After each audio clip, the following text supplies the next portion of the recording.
¿Se puede leer una pintura o una obra de arte como si se tratara de un libro? Poéticos y poéticas, eso lo contestaremos el día de hoy. Bienvenidos a Poéticamente Incorrecto. Tal vez ustedes hayan escuchado frases del tipo, lo que en esta pintura se nos está diciendo o lo que se quiere decir aquí, y es que lo que pasa es que en la mayor parte del arte se nos está contando algo. Todo es contado, o más bien la mayor parte de las veces. Lo más obvio es la literatura, la narrativa, los cuentos, las novelas, etc. Pero también lo podemos encontrar en el teatro y sus derivados relacionados como el cine. Hay una historia que se nos está contando. O también incluso lo podemos encontrar, aunque es menos notorio y necesita un poco más de análisis, en la danza, e incluso posteriormente lo encontramos en las pinturas. Creo yo que existen otras artes que a lo mejor no está tan notoria esta narrativa como por ejemplo en la poesía, aunque sí existen poemas épicos que nos están también contando algo, pero también hay otros tipos de poemas que son más descriptivos, que tienen un funcionamiento diferente. También existen ciertas pinturas que tienen este tipo de funcionamiento parecido al de la poesía, que más bien nos están mostrando algo, no nos están contando algo. E incluso creo que el arte que más se aleja de este elemento de que nos están contando algo es la arquitectura. Aunque no me sorprendería encontrar elementos arquitectónicos que también nos están presentando una narrativa. Y ahora bien, vamos a lo que me interesa contarles en estos videos. ¿Cuáles son los elementos en una pintura que nos ayudan a poder leerla? ¿Qué es lo que nos ayuda a leer una pintura? El elemento número 1 que quiero compartirles es el de los signos. Existe algo en el arte en general que se llaman signos y son elementos comunicativos que nos funcionan para poder ahora sí que comunicarnos entre los seres humanos. Son elementos que creamos nosotros como seres humanos y que al momento de compartirlos con los otros existe un consenso implícito, por así llamarlo, que nos ayuda a poder comunicar nuestro mensaje. Por ejemplo, si encontramos una cruz en las pinturas, muy probablemente sepamos que se está hablando de Jesucristo. ¿Por qué? Porque es un elemento que muchos ya hemos adoptado, es un signo que muchos ya hemos adoptado que nos asocia a este personaje bíblico. Existen otros elementos como el color, ya lo vimos en el video de introducción. Existen colores que nos están diciendo algo. Pero ojo, esto es muy importante. Los signos no siempre nos van a decir lo mismo, en especial si estos signos son simbólicos. Es decir, que son elementos abstractos, por ejemplo, metafóricos, o también pueden ser alegóricos, pero que funcionan de manera diferente de acuerdo al contexto. Y por eso es muy importante saber qué es lo que estamos viendo. Un ejemplo del uso de los colores, por ejemplo, es el azul, que habitualmente, en especial si es un tono claro, nos demuestra pureza. Si ustedes ven imágenes de la Virgen María, habitualmente está representada con el color azul, precisamente porque en la idea que se intenta compartir es que es pura. Pero por ejemplo, tenemos un elemento como el rojo. El rojo nos puede hablar de ira, de furia, de enojo, pero también nos puede hablar de amor, de pasión. Veamos el ejemplo en esta pintura de Leonardo da Vinci, Salvator Mundi o El Salvador del Mundo. Veamos qué elementos la están componiendo. Existen elementos como podemos ver en su ropaje, que es el color azul, que demuestra precisamente pureza, y el elemento rojo, que representa amor. Al ser el Salvador del mundo, obviamente ama a los seres humanos y al mundo en general. Ahora, aquí hay algo sumamente importante y algo que a mí me parece muy interesante. Y es que la misma imagen de Jesucristo se ha convertido en un signo por sí misma. Nosotros ubicamos a un hombre de barba, cabello largo y castaño, muchas veces de estos rasgos, con Jesucristo. Podemos verlo interpretado en diferentes pinturas y en la mayoría lo vamos a encontrar así. Se ha convertido en un personaje por sí mismo que se repite constantemente y que nosotros ya interpretamos hasta el grado de que se ha llevado a la parodia o incluso a una especie de reinterpretación o reelaboración del personaje en películas, en series, etcétera. ¿Y qué nos dice que estamos, por así decirlo, haciendo referencia a Jesucristo? Pues es este hombre barbón y de cabello largo. Entonces el personaje por sí mismo se ha convertido en un signo. Si quieren saber un poco más de cómo se interpreta esto, yo les estoy dando algo como general, como una introducción a todo el tema. Si quieren algo más especializado, por así decirlo, les recomiendo el Tratado de Semiótica General de Humberto Eco, donde se explica un poco mejor qué es la semiótica, qué es la ciencia que se dedica a estudiar todo esto de los signos. E insisto, en las pinturas encontramos distintos elementos que nos están intentando comunicar algo y que nos reta a nosotros a interpretarlo de acuerdo al contexto de la misma pintura. Como ya mencioné, existen elementos religiosos, por ejemplo. También existen elementos corporales. En un post que encontré, estaba un análisis muy interesante que nos hablaba, y que les estoy dejando ahorita en imágenes, de cómo en las imágenes religiosas la posición de las manos de los santos o del mismo Jesucristo nos está comunicando algo.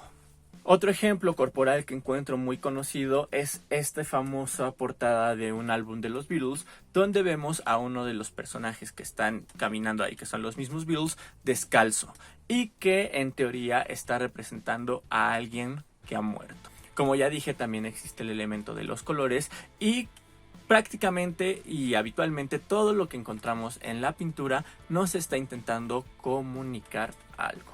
Otro elemento importante son los personajes. Los personajes que encontramos en una pintura probablemente nos están intentando contar algún tipo de historia.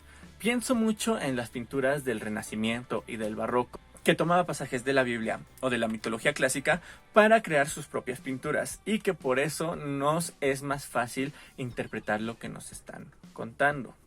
Pero si lo llevamos más a tiempos modernos, también lo podemos encontrar, por ejemplo, en esta pintura de la que ya he hablado en otros videos y que me gusta mucho, que es la de la libertad guiando al pueblo. Vemos al frente a una mujer que simbólicamente está representando a la libertad y a la patria, porque lleva la bandera de Francia en las manos, y junto a ella vemos a un hombre arreglado de forma elegante que probablemente esté representando a la clase burguesa, y también junto a ellos están los campesinos. Es decir, que el pueblo son tanto los burgueses como los campesinos, y todos están guiados por la libertad.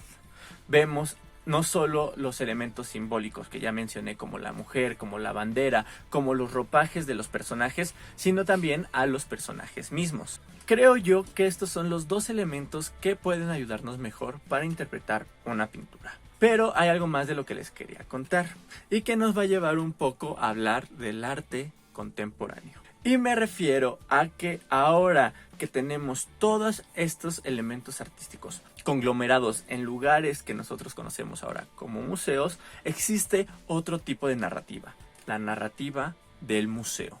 Si tú hablas con un curador, que es la persona encargada de acomodar los elementos en una exposición, entre otras cosas, podrá decirte que existe una intención de contarnos algo, o de que tú como espectador interpretes algo al momento de entrar a la exposición de arte. Por ejemplo, si yo quiero hacer una exposición del artista mexicano Diego Rivera, no va a ser lo mismo si al momento del que tú entres a la sala ves sus primeras pinturas y su evolución histórica, por así decirlo, es decir, las primeras pinturas que dibujó, y llegas al final de la sala y encuentras las últimas pinturas que dibujó. No va a ser el mismo lenguaje o la misma interpretación que vas a tener si yo al principio acomodo, no sé, las pinturas que hablan sobre las luchas obreras, y luego te acomodo los retratos, y luego te acomodo pinturas más personales y que hablen de su vida propia. Es decir, estoy acomodando los elementos de una cierta narrativa para que tú, al momento de interactuar con este espacio museográfico, hagas una lectura. Y entonces es muy importante para el curador, en especial es una discusión que se ha hecho más contemporánea, es muy importante para el curador, al momento de presentar su proyecto de exposición, saber qué nos está narrando. Existe un podcast que se llama Hablemos Arte, que si puedo lo voy a dejar aquí en los comentarios, donde explica un poco más a detalle esto. Ahora bien, ¿por qué traje a colación todo esto? Bien, como hablé en el video introductorio, yo les quiero dar elementos para poder hacer una interpretación de lo que conocemos como arte contemporáneo. Y algo muy famoso del arte contemporáneo son estas llamadas instalaciones. Es decir, que el artista aprovecha el espacio museográfico para introducir elementos que nos están dando cierta narrativa. En ese sentido, podríamos decir que el artista está actuando como su propio curador. Pero no solo es eso, sino que es sumamente importante para el artista saber y tener control de cómo nos está acomodando una obra o una instalación para que tú puedas hacer la interpretación. También, por ejemplo, la gente se queja mucho del arte abstracto, pero también muchas veces el arte abstracto juega con los colores, con elementos simbólicos o incluso juega con elementos pictóricos que está intentando transformar. Entonces, podríamos decir que tanto las instalaciones artísticas como el arte abstracto pueden ser interpretados apoyados en los elementos que ya vi, en los signos, en los personajes si es que hay, o en el acomodo museográfico de la exposición. Y para cerrar este video, quiero compartirles otra cosa. Y es que se dice que una imagen vale más que 1000 palabras. Pero hay veces que esto no funciona así. Otra cosa de la que se queja mucho la gente del arte contemporáneo es que a fuerzas tienes que leer la ficha técnica de la exposición para saber qué es lo que se nos está narrando. Pero les tengo noticias. Esto también es algo que ya se hacía en el arte clásico. Puedes encontrar muchas pinturas de arte clásico con letreros o mensajes.